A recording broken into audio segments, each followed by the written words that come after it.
The the recent events surrounding the resignation of Joseph Ratzinger, Pope Benedict, has sort of prompted us today to sit down and begin to take a look at some of the underpinnings of current events. And I can't think of anybody better to talk to about this than my friend Joseph Lumpkin, who has done significant work in the area of examining some of the prophecies, and we're going to talk today about the prophecies of Malachi and how they may intersect with the unprecedented events that have been unfolding over the last couple of weeks with the resignation of Pope Benedict. Joseph, welcome. It's good to talk to you again. Good to see you again, Randy. So I guess where we want to go with this is look at this from an historical perspective. And then there are a lot of prophetic, I'll put it that way, expectations around what is happening now. It's been over 600 years since any pope has resigned. What I found amazing about this resignation is that if you recall, Pope John Paul II literally continued to reign while he was in a coma. So some of the reasons given by the Vatican for the sudden resignation of Pope Benedict, in my mind, bear closer scrutiny and an examination. And I think a lot of people would like to understand the prophetic aspects of this, if there are prophetic aspects of this. Indeed. Well, the last time this happened was about 600 years ago, and it was done. Some say in order for him to, for that particular pope to sell the papacy. So it was done under less than honorable intentions. I believe wholeheartedly that this gentleman, Joseph Ratzinger, is trying to do what's best for the church. I think he looked at his predecessor. The last time that predecessor was able to conduct mass or speak to the public, able to stand only 12 minutes, just 12 minutes, and then after that he was completely exhausted. He could barely speak. He was not intelligible, and I think that examined and decided that that he did not want to go down that way. But there are things behind the scenes that people are aware of that I would like to discuss just briefly, because this is not a clean resignation. This is a resignation brought about by extreme environments that the gentleman is working in. So, as my book says, the events of 1978 saw the death of one of the popes, and well, it was Pope Paul the Sixth, Right, and then John Paul the Second, John Paul the First, and then John Paul the Second, and these gentlemen went through it in rapid succession in 1 year, and it just propelled us down this line of prophecy that put Ratzinger in the midst of it. And now he, being supposedly the 111th pope, has stepped down, and there was only 112 popes. Well, underneath this entire thing is a constellation of three major issues. Number one, the Vatican is a city-state. That city-state has a bank. The bank of the Vatican has been brought into controversy for money laundering and some unscrupulous dealings. Number two, recently there was uncovered a male prostitution ring within the Vatican, and that was brought to light. And number three, there is a fight within the Vatican that is becoming more and more ferocious, that is really a mirror of our society here and societies all over the world. You have the Republicans and Democrats in the U.S. fighting it out because one wants one thing, one wants the other. And in the Vatican, you have basically pre- and post-Vatican II. And that really is what it boils down to. You have a group of people who want to propel the church as they examine it and wish to frame it forward.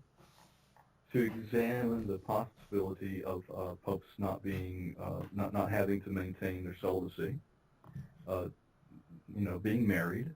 They want to examine the possibility of putting women in positions of authority, and then you have the pre-Vatican II who wish to have everything remain the way that it was in the old days, and then I used to work for Eternal Word Television Network under Mother Angelica many years ago, and she's a prime example of a person who really wishes to have maintained the Latin Mass Tridentine and Mass, yeah.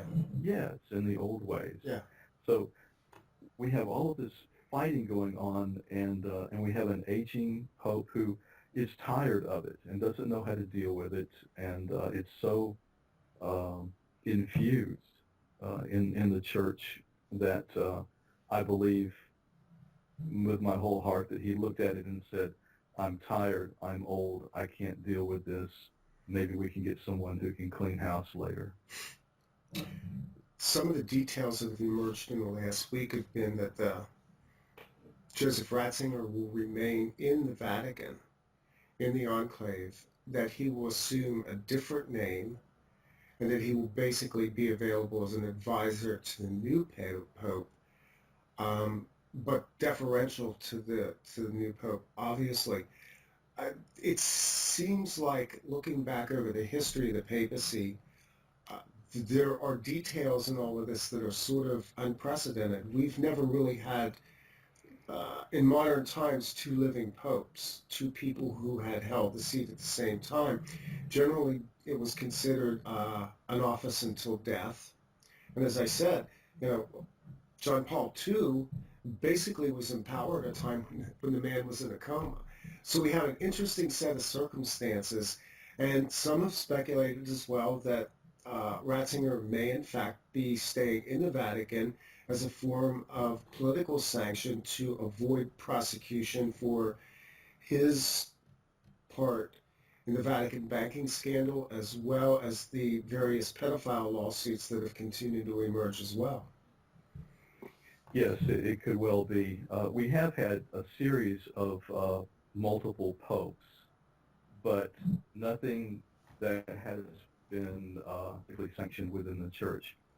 Remember that we have had several anti-popes, and we'll get into this in the prophecies of Malachi. It is interesting to me that within these prophecies, the prophecies actually mention some of the anti-popes.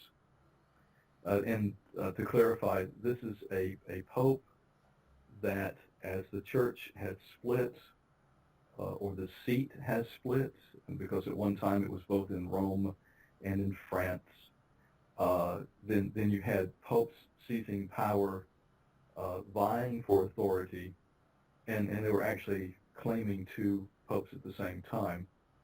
And so in the prophecies you will see sometimes the prophecies refer to an anti-pope, which I find to be kind of amazing. Why would you do that? But that goes toward the authority or lack of authority of the actual prophecies themselves.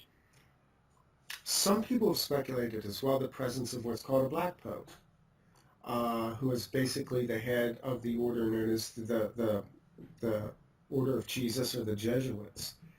And that's probably more on the conspiratorial side of it, which means that's sort of my particular side to this. But I find it interesting that the Vatican power structure appears to have two sides, much like our own government does. Parallel systems in a lot of ways. Aspects of our own military, aspects of our own intelligence systems have been documented as being deeply split, where there is a covert side and an overt side. And so this aspect of the Vatican power structure as well is interesting, in that many people speculate that there is in fact a hidden cabal behind the scenes in the Catholic Church. I believe there is a huge amount of influence in the Catholic Church. Anytime you have money and you have power, you have people who tend to be the center of that influence. And we do in this government of ours have a shadow government, and I do not deny the fact that there could be a shadow government, if you will, within the Vatican itself, a more seedy, less spiritual aspect of the church. In regard to the Black Pope, there is a gentleman, Mr. Turkson, I believe his name is. Peter Turkson. Peter Turkson, Yes. and that gets us to the crux of the matter. So this next pope will be called Peter of Rome, according to the moniker, the motto that Malachi puts forward, and that could happen in three ways, three clear ways. I'm sure that there will be others, but because prophecies seldom play out the way that you expect, right? So you could elect Peter Turkson. He is a black African gentleman who is up, in the top three or four, I would say, to be chosen. And you would have Peter of Rome right away because that's who he would be. Then you would have a person who they could elect, who could change his name to Peter, and that would take care of the prophecy. Or, as some of these prophecies have played out in the past, you would have a name of a city, of a county or somewhat that the gentleman was born from, his family motto, or his coat of arms. Mm-hmm. And all of these could have a stone or a rock in them, well, the name Petrus or something like that would lead us back to the rock or Peter, and he would be called Peter of Rome then. So you have several ways that the thing could play out, but wouldn't it be absolutely splendid if Cardinal Turkson takes his place and becomes Peter of Rome, just in the off chance that the guy's name is Peter? Well, I think it would make an interesting historical parallel. If you look at U.S. history right now, we're in the second term of the first black U.S. president, a man who is viewed by many as liberal.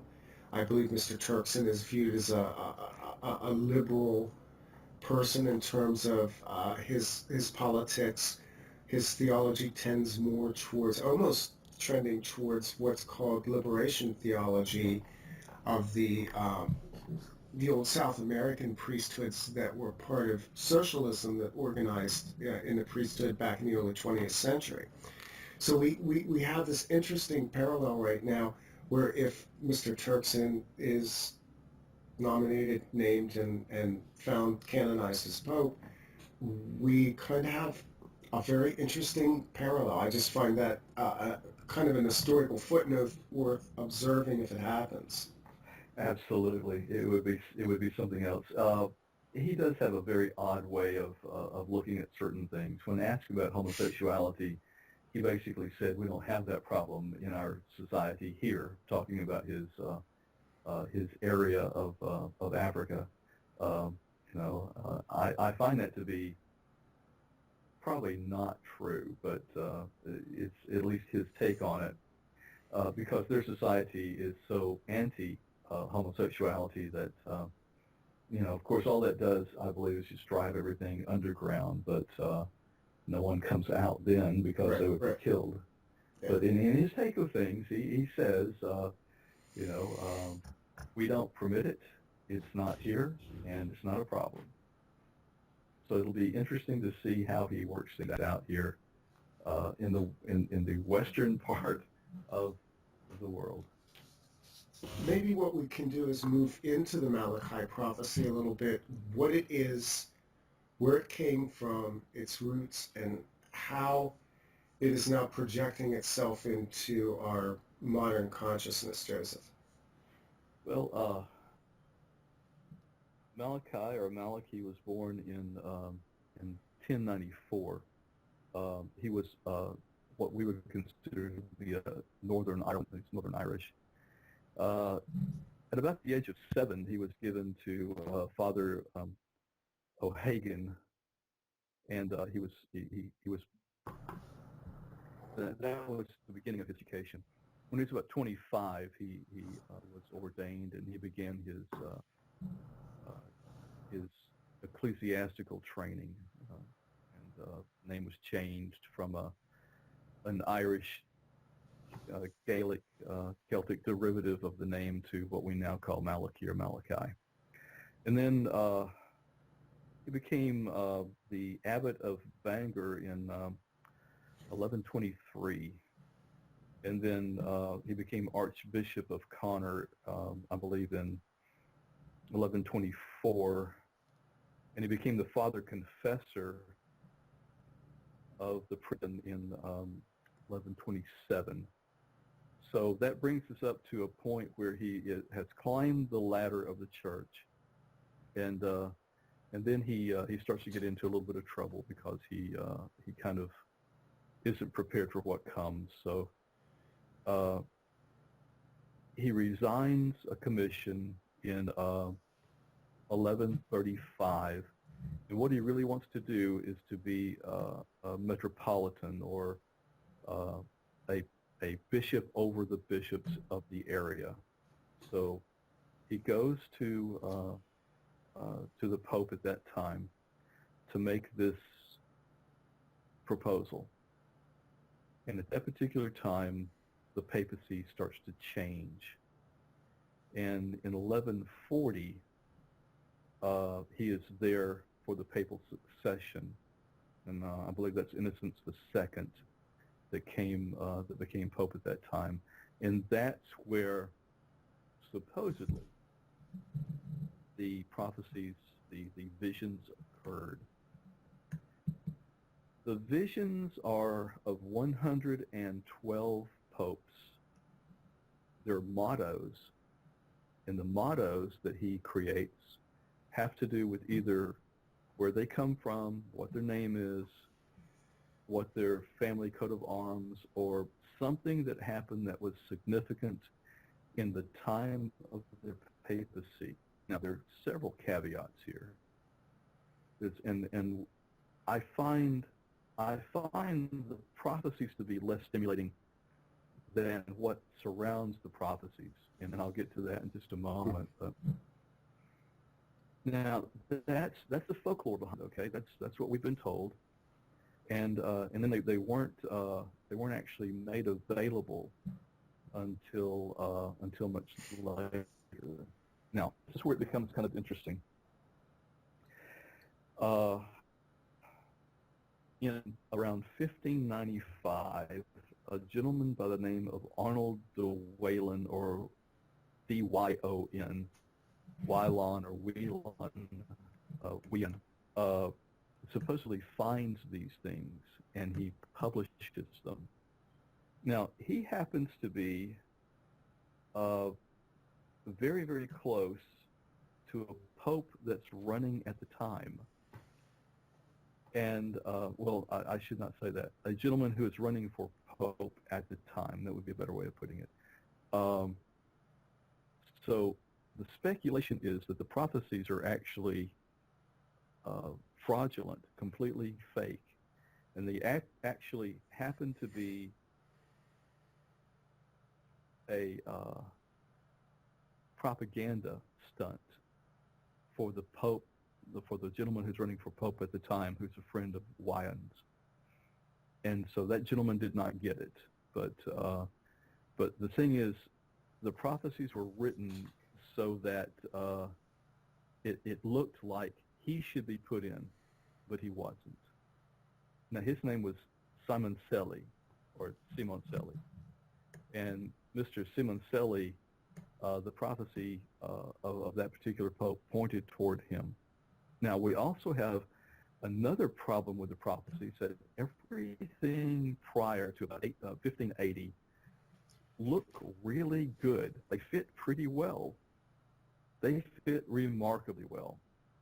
And then everything after about 1580, you have to start shoehorning in. Mm-hmm. And then you get pretty nebulous. There are a couple of really straight-on hits, like in the papacy in World War II, where it says the church will be depleted. And in that particular case, you had the World War, and you also had the rise of communism, and all of these things were happening at the same time. Is that World War One or World War Two? I forget. But anyway, in that particular World War. So that's a straight-on hit. But as my father says, even a blind hog can find an acorn from time to time. Right, right. So when you have a string of 112 of them, and that's the other thing. The last pope, the last prophecy, the number 111, we know were probably Malachy's or Malachi's. That last one we don't know about. That one looks like it fit in later because it looked at that time like the last pope would be connected to the Benedictine order. And Benedict didn't like that. So we think that one of his monks may have written number 112. So here's the question. Were and are the prophecies in total real, or were they a political ploy to get a guy elected? Number two, if they are real, is number 112 as real? Number three, if God has everything under control, did he stage the entire event and it really doesn't matter who wrote them, they're in our hands and people have come to believe them. So that's the problem. Now, there's an interesting theological problem here, and this gets to the crux of why I am kind of interested in the whole thing. I love to see theology play out in the greater stage. And I'm going to digress a little bit, but this is going to get back around to it. Let's take, in the last few years, the dissolution of limbo.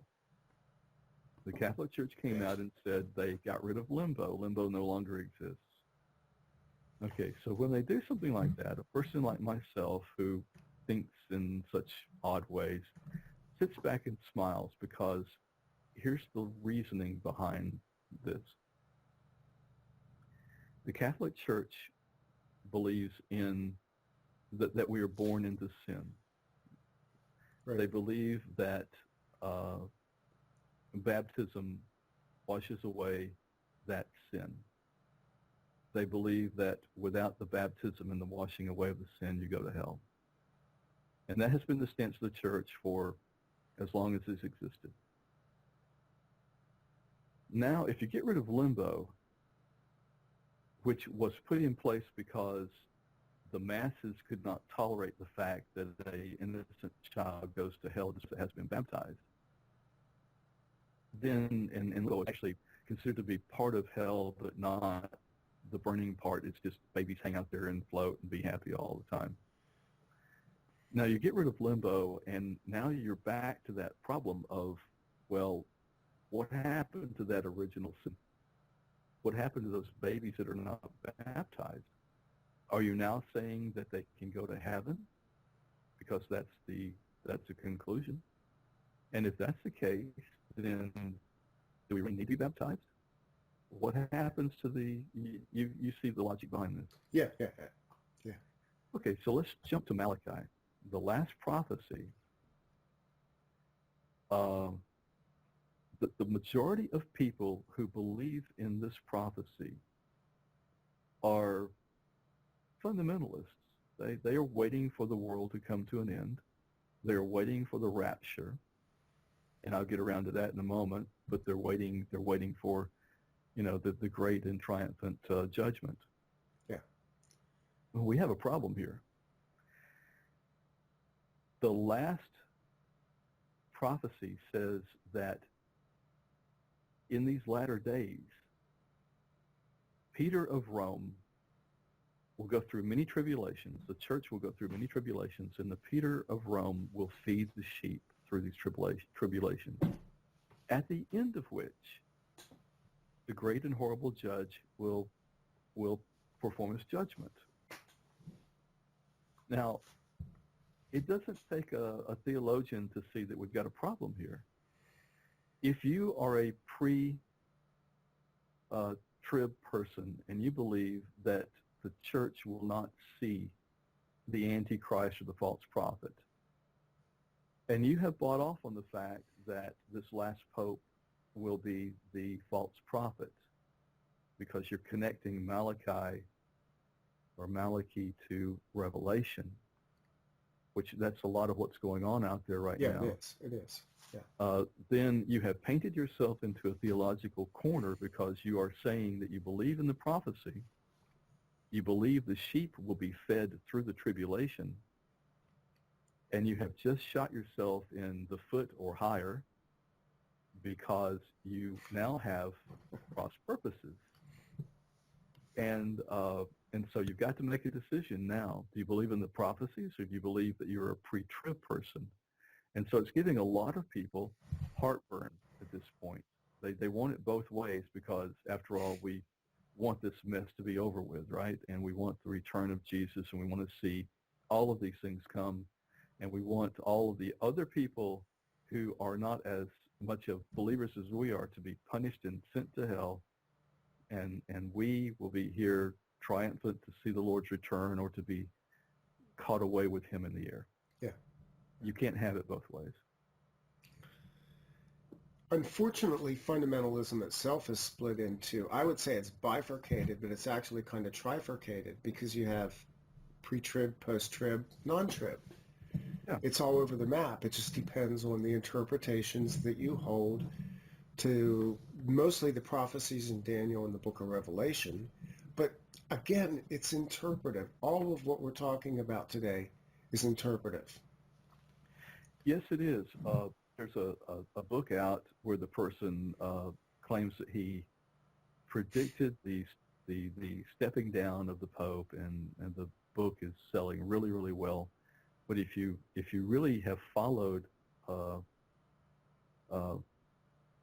Brother Ratzinger's life in general, you find out that he's got a brother named George. And George has said some things about his brother stepping down. And then The Light of the World was the book written by Pope Benedict, and it was a good book, and it was very revealing. And in this book, he actually makes a case that this could be the way that things should be handled to keep what happened from John Paul from happening.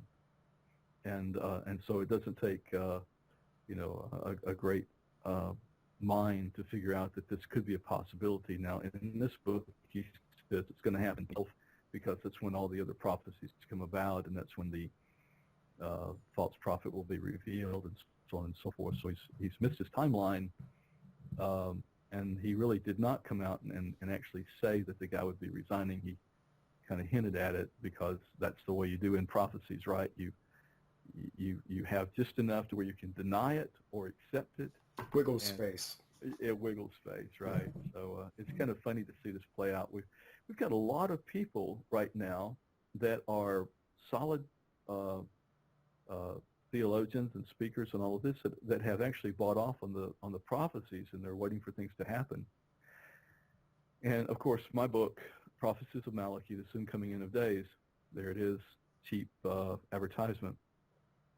At the end of it, I say, okay, here's the information, but look, guys, starting in about 2,600 or 2,800, we actually have this tablet, this clay tablet that says, this is 2,600 to 2,800 BC. This guy says, the world's coming to an end. This has got to end really, really soon because people are thieves, and they're cheating, and they're stealing, and they're lying, and there's no more morality in the world. Yeah. And cats lying down with dogs and all of that. Yeah. Yeah. So we have been we've been prophesying this for over 5,000 years, and we've only been writing for about 10,000. If you put things in perspective. Yeah,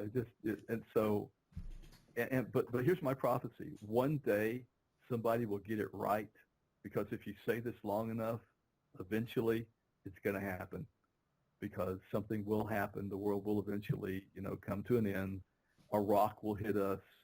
A plague will happen. And people will stand up and say, aha, I got it right. If you Well, spend really, at that point, it's kind of over anyway. So being right really misses the whole point anyway, doesn't it? it really does.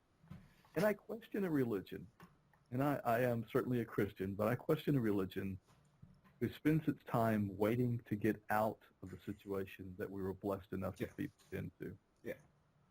Occupy till he comes really does mean work, guys. Just work it. So there you go. Well, and you know my background, 7 years from 2003 to 2010, I was doing Bible prophecy studies from a certain perspective. We did extensive studies in Revelation, Daniel, pretty much the entire Bible. And at some point, what you find out is that you codify a system of interpretation, and that's what it is.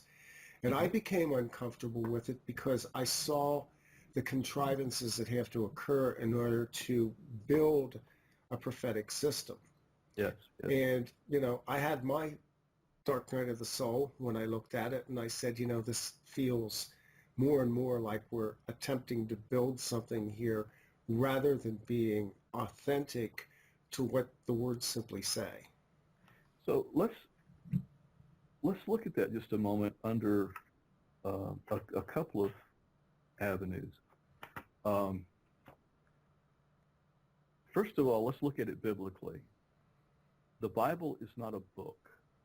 The Bible is a library of unconnected books, of connections through only a common faith. It's written for different people, to different people, by different people, for different purposes. And you take the rapture, for example, it didn't really even occur to us that there was a rapture post-1700, late 1700s at that, I believe. So that was Actually, it was originally a Jesuit contrivance. Yeah, it was, and I think it was written in Spanish at first and then moved over. Okay. So you had this gentleman who was writing a novel, and he took pieces out of this book and pieces out of that book, Thessalonians, Revelations, Corinthians, put it together. It was a great storyline. It preached really well. And when you have a pitch as well, it gets a lot of money and a lot of notice, and so it continued, and it was very theatrical. And so prior to that, we were waiting for the return of Jesus, but we were not waiting to be snatched away. That actually is a misinterpretation, in my opinion, because what was happening historically is that you had a city that was being bombarded with trebuchets from the Romans, and you had these huge stones coming and falling in the city, and really you would be in the field, and you and your wife, and you'd be working the field, and poof, a stone would land on one, and he would be taken or she would be taken, or in the rooftop or whatever, and just like that you'd be gone because you would be crushed. And so history bled into theology, and so there we have it. So you have that aspect, but let's look very closely for just a moment at what this actually says. This is the prophecy itself. In extreme persecution, the seat of the Holy Roman Church will be occupied by Peter the Roman, who will feed the sheep through many tribulations, at the end of the term of which the city of 7 hills will be destroyed, and the formidable judge will judge his people. Okay, now, it doesn't say that Peter is going to be the Antichrist or the false prophet or the beast. It says that he will feed the sheep through the tribulations. We want it to say something else because we want to connect it to the false prophet. But that's not what it says. It says that there will be tribulations. We can see them coming a mile away. I mean, even in the state of Alabama where I'm at, state legislation is passing rules making it harder and harder for people to work, and the middle class is being crushed. Things are getting tough here. They're getting even tougher out there. Different nations, and we've got North Korea that's just announced that they can now supposedly hit the U.S. with their missiles. And we've got the problems in Iran and Iraq and all of those, and we've got the Iranians building nukes, and they have already said when we get them, the first thing we're going to do is destroy Israel. So yes, the world is in chaos. We are going through tribulations, and this particular pope, if the prophecy is true, will be trying to spiritually feed the sheep through this. And at the end of all of that, Rome will be destroyed. Doesn't say how. It's, could be very well, could be a natural phenomena. And then the end of days comes. So having taken a deep breath, here's the other problem. Of that paragraph is actually two paragraphs. That thing that I just read has a space in the middle of it. There is actually a new paragraph and a new line, and it's two disjointed statements. Now you can say that the Latin on that is pretty sucky, and it is, because a lot of the prophecies are written so that the Latin is not really good, and you can kind of push it off to that, or you can say, yeah, well, these are two statements, and there's a timeline in between that is plastic. It is not defined. The other side of this is we don't have a chain of evidence for these documents. It's part of the problem we even have with the transmission of the scriptures. Yes. But in this case, nobody has preserved the integrity of the documents, what in law would be called a chain of evidence. So the ability to tamper with, alter, or in some way contort what was originally written or what we believe was originally written there's just abundant opportunities here for that to be malleable and applied to specific things over time. I am kind of, and truthfully, the other side of this is we can find similar parallel things in Nostradamus. And we have the same problem. There's actually a prophecy in Nostradamus that talks about popes in the 20th century, which would be seen as pious, Pope Pius, Pope John Paul the 20th, Pope John the 23rd, Pope Paul the 6th, Pope John Paul I, John Paul II. And if you were to believe the narrative that's given in Nostradamus, it would probably lead us right up to where we are right now. But again, the transmission of documents, where do we find the integrity in that? Sometimes it is what is not said that is important. Now, I'm a deputy coroner in my little county. It's one of the hats that I wear because I have a science background also. And we do follow very, very closely that chain of evidence that you're talking about. It must be. Sometimes it is the lack of information that speaks volumes. Around the time that Malachi existed and lived, and soon after that, there was a gentleman who did a in-depth biography of him, because he did get quite a name for himself, and there were miracles that were done in his name, and he was sainted. And so in doing that, the church digs back and it looks at everything it possibly can. And in doing so, the gentleman who is supposed to be an expert on Saint Malachy found and reported absolutely no prophecies. It looks like if they existed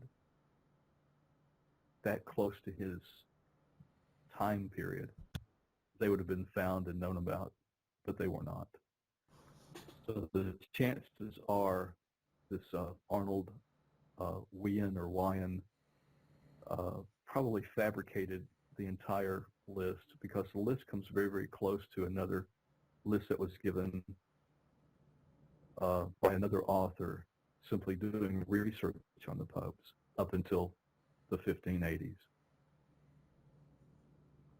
Matter of fact, there's even, I might want to add, there's even typos, if you will, copying that, spelling or grammar errors that track between the history that was written and the prophecies that were written from that. So prior to 1580, you have a list of popes that fit, and even the grammar errors are the same between that and the history book that the gentleman may have copied from. I guess at the end of the day, when we're looking at these kind of things, Joseph, it comes down to what infiltrates the consciousness collectively. These prophecies, and if you look at the Christian prophecies, you go back, you talked about the rapture earlier and about the history of that. And really, Tim LaHaye and Jerry Jenkins carved out the Left Behind series from what was effectively that early work of those Spanish writers. One was Emmanuel Lacunza, I believe. And they fabricated a modern day tale that penetrated the consciousness of America in a very big way during the period of time when those books sold millions. Evangelicals became enamored with this and the idea of a literal fulfillment of prophecy. We can go back and look at the history of specifically the Bush regime, the Bush administration, and our presidents were affected by these prophecies. And it's said that Ronald Reagan read extensively into Bible prophecy with an expectation that goes into this idea that Israel would be attacked theoretically by Russia, and that we would wind up with a major world war as a result of that, all leading to the rapture and the return of Jesus Christ. So these prophecies, in fact, build within them a certain amount of momentum that affects the consciousness.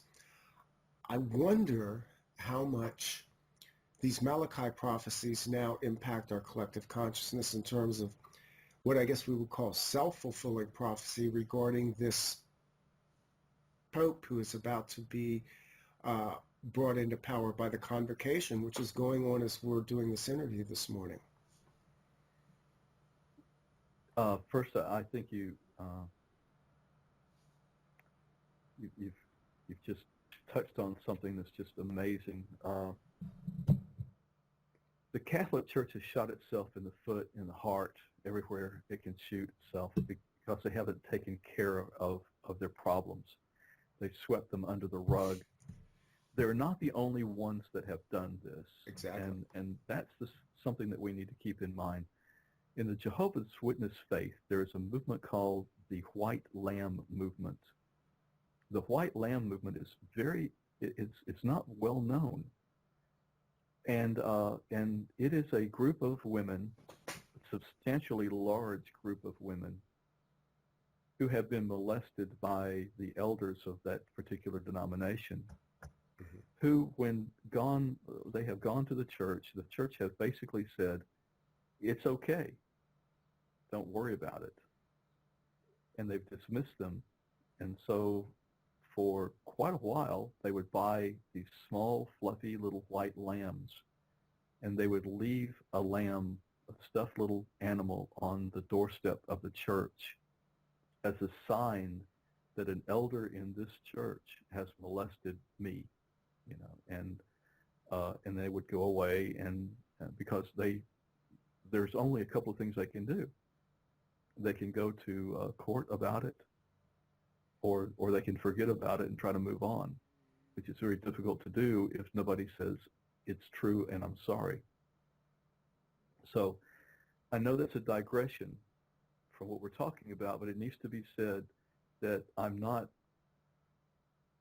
picking on the Catholic Church.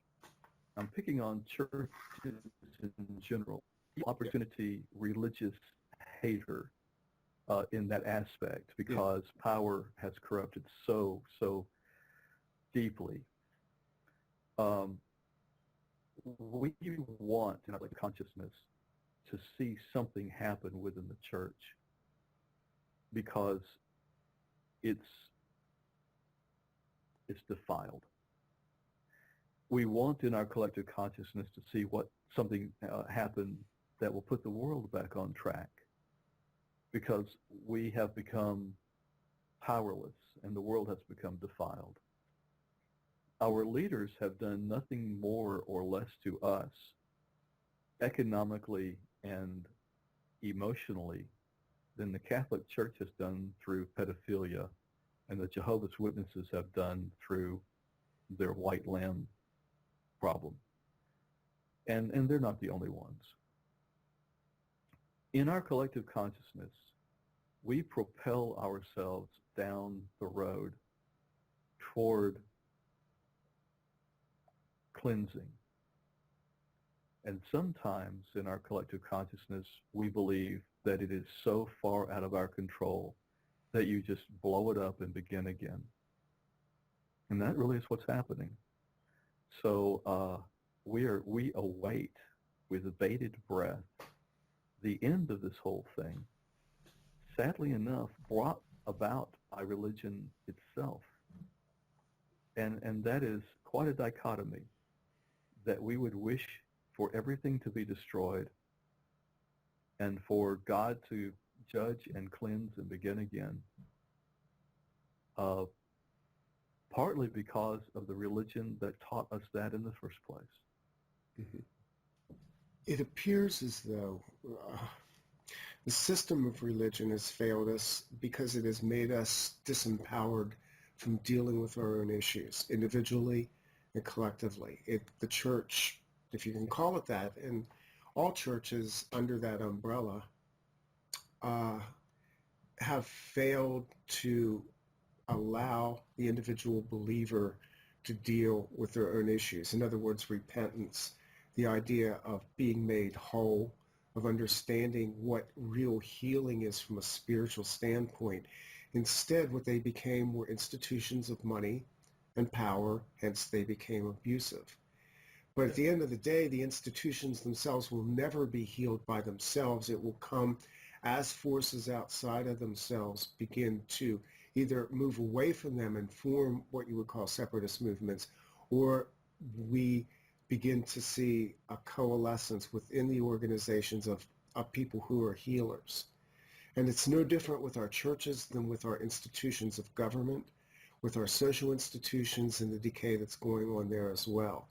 So it goes back again to what I was talking about earlier, the self-fulfilling aspects of this. I think, in a way, if we look at this holistically, we see within it something that we can take away, which is, yes, as a culture, as a church, as a society, we're broken, but we have the ability to take the spiritual principles that came out of these institutions and begin to utilize them to heal on an individual basis, trickling up, moving through different groups of people.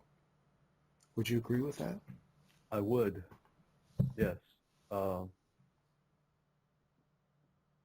Here's the odd thing about it, and I say this quite soberly. We can heal ourselves religiously, spiritually, if we have the courage to connect with God and move away from the church, move away from religion. And we can do that, and people are doing that by the score. They're leaving the church thousands a day in order to find God. And I applaud that. I'm one of the ones that are part of that movement, that I have said quite loudly at times,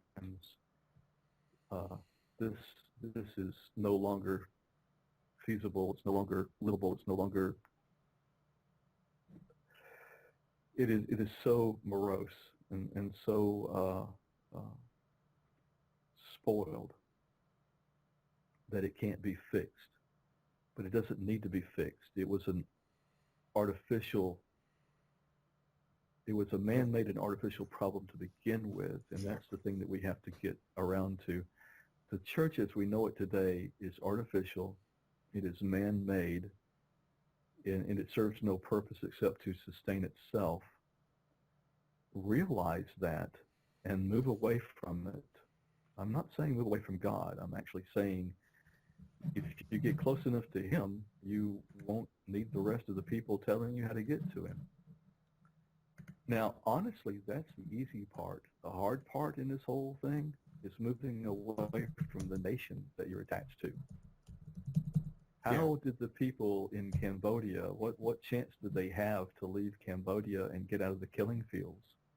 Or now Syria, you're born into a place, you're poor, you have nowhere to go and you can't get there except to run away, and there are tanks chasing you. Here in the U.S., government chases us faster and faster every day, more and more encroachment every day. And we can step away from the church and step away from the problems easier than we can step away from our own government. We can find God in our heart, but we are no longer able to find freedom from the tyranny of our own government. And that is the problem that we face right now. Yeah, that's probably the single most sobering aspect of all of this, isn't it? It is, at the end of the day, what we saw with religion, we now have in government, which is a collectivist mindset that gives all power to the state. Mm-hmm. Religion moved away from what it was supposed to be. And I find it interesting, Joseph, talking today about the Malachi prophecy, talking about the potential for a pope who will fulfill the Petrine title, that the original edict that was given by Jesus was very simple. Because in John 21, what he told Peter repeatedly, feed my sheep. In other words, take care of each other. We've lost the capacity as a people, politically and religiously and in our social structures, to look out for each other. And as a result of that, we've now given our power to these institutions, which will, as Orwell once said, become a giant boot stomping in the face. Yes. So the scripture that you read links directly back to the prophecy and what it says. At the end time, Peter of Rome will feed the sheep until the tribulation is over and Rome is destroyed and the judge will judge. It really doesn't get any more clear than that the prophecy does not point toward the false prophet. The prophecy points toward the last pope. That's all. And there's wiggle room, as you put it, even within that. So is he going to be the Antichrist? Is he going to be the false prophet? I don't know. I know that I don't know. And I know that everybody else doesn't know. And it ticks me off is the fact that people who think they know. We don't know what's coming. We do know that if the prophecy is correct, and I give that a very slim chance, by the way, because I do maintain that these prophecies are false and that we've been doing this for thousands of years. If it is true, then what we need to do is to pray for the church. And I'm going to say this kind of tongue-in-cheek. We don't have the medicine to fix it. We don't have the inoculation against it. And just like anything that you cannot be inoculated against, you must keep in quarantine until it either heals or dies. Otherwise, you will become infected. Yeah. And that is the problem with the church right now. I urge our listeners to look into spiritually quarantining themselves against what is happening within the church as a whole today. Look toward yourself, look into your heart, look for God, and you'll find him, and you will find that you do not need an institution to regulate that. God does not need me to protect him, to defend him, or to direct people toward him. He's quite capable, or she, of doing that themselves, if you want to invoke the Trinity, which, by the way, was another problem made up. That's actually the subject, I think, for another show as well that we can do. I think leaving it right where you just put it is a perfect way to end this, and this will be going out as quickly as possible because I think this is a timely message for people who are looking, people who are asking questions about the Malachi prophecy and what's happening with current events with the papacy in Rome. And with that, we'll close this out. I'm Randy Maugans for the Threshing Floor with my friend and guest, Joseph Lumpkin. We will be back very soon.